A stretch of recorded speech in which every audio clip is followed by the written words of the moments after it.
You ask Tiger to solve. This deals with linear equations with one unknown. The final result is y equals 5/2. Let's solve it step by step. Group all y terms on the left side of the equation.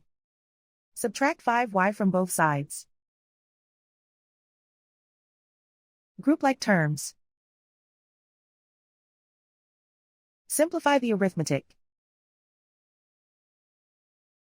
Group like terms.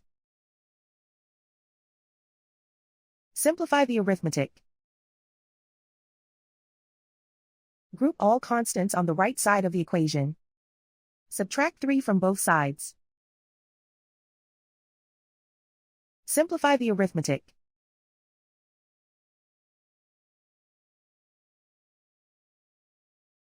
Isolate the y. Divide both sides by 2. Simplify the fraction. And so the final result is y equals 5/2.